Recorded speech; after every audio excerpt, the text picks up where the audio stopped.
Selamat pagi, selamat bertemu kembali dalam mata kuliah etika.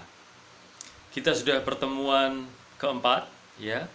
Kita studi kasus dulu ya.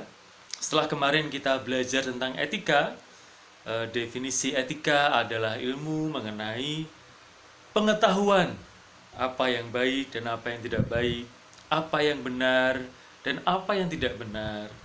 Cabang-cabang etika, ya kan? Ada etika individual, ada etika sosial, ada etika secara khusus, ada etika profesi, ada etika bisnis, dan seterusnya. Nah, kita sekarang studi kasus ya.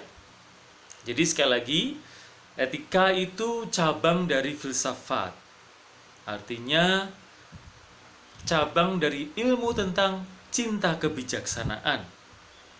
Kebijaksanaan tentang apa? Tentang manusia, bagaimana caranya agar hidup lebih benar, dalam arti mengangkat derajat dan martabat manusia, menghargai kebebasan hak-hak manusia termasuk asasi, ya, dan juga menolong ya mereka yang berkekurangan karena mungkin mengalami diskriminasi, yang mungkin mengalami penindasan, dan seterusnya. Oke, saya akan uji kalian untuk beropini tentang kasus yang satu ini, ya. Oke, ya. Baik, mengenai end of life. End of life itu adalah mengakhiri hidup, ya. Atau dalam bahasa bioetika itu namanya eutanasia. Oke, bagaimana pendapat kalian tentang kasus ini? Sebut saja namanya Ibu Painem. Ini sebenarnya kisah nyata, hanya namanya saya samarkan ya. Ibu Painem ini usianya 42 tahun. Ya. Kemudian dia itu wanita yang menikah, ya, lalu mempunyai anak. Usia anaknya adalah 8,5 tahun. Lalu Ibu Painem ini menderita penyakit namanya amyotrophic lateral sclerosis atau ALS. Anda bisa googling ALS itu apa ya? Atau lebih umum disebut penyakit Lou Gehrig. Nah, ini adalah penyakit yang sangat parah ya teman-teman. Lalu harapan hidupnya itu sekitar 2 sampai 14 bulan. Jadi dokter memvonis bahwa harapan hidup dari Ibu Painem ini adalah sekitar 2 bulan sampai dengan 14 bulan. Setelah itu dia akan meninggal. Nah, kondisi tubuh beliau karena mengalami penyakit ini lalu menurun dengan cepat kesehatannya, ya. Menurun dengan cepat bisa jadi karena pengaruh mental juga ya. Dia merasa sedih, merasa kecewa, harus sakit. Lalu setelah vonis dokter ini, keadaan kesehatannya menurun dengan cepat. Lalu tidak lama dia mengalami kesulitan untuk menelan, kesulitan untuk berbicara, sulit untuk berjalan, dan juga sulit untuk menggerakkan tubuhnya tanpa bantuan dari keluarganya atau dari kerabatnya. Ya, jadi karena ALS ini sungguh menggerogoti kemampuan fisik ya, teman-teman. Nah, ini Bu Painem ini sudah mengalaminya.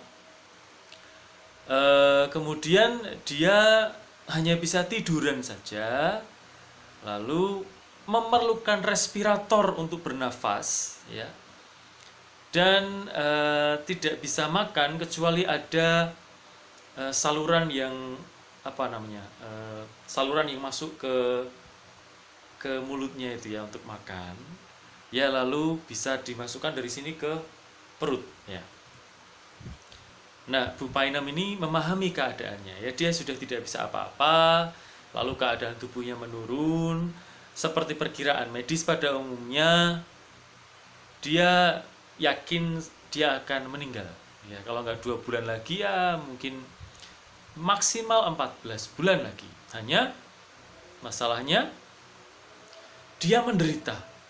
Ya, si ibu Painem ini merasa menderita karena tidak bisa mengontrol tubuhnya. Dia berpikir, untuk apa saya hidup kalau seperti ini? Kalau diperbolehkan, biarlah saya, jika saya mengalami sakit yang amat sangat, perbolehkan saya mengakhiri hidup saya. Ya, saya tidak mau merepotkan yang lain, biarlah saya mengakhiri hidup saya sendiri. Oleh karena itu, Ibu Painem meminta kepada praktisi medis untuk dapat menginstal teknologi medis kepada dirinya yang ketika dia sudah tidak tahan lagi, dia diperkenankan untuk end of her own life.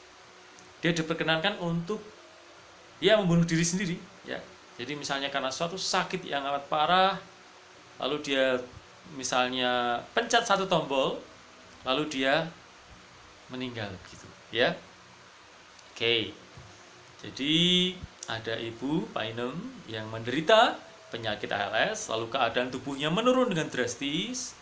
Lalu dia memang diinstal berbagai macam peralatan medis, mulai dari selang makan, lalu respirator untuk nafas, lalu dia semakin semakin tidak berdaya dan seterusnya. Tapi dia sadar, ya. Nah, pertanyaannya untuk kalian jawab, ya. Apakah praktisi medis ini diperbolehkan untuk memfasilitasi keinginan dari Ibu Painem? Boleh tidak? Kalau ya, alasannya apa? Kalau tidak, alasannya apa? Ya.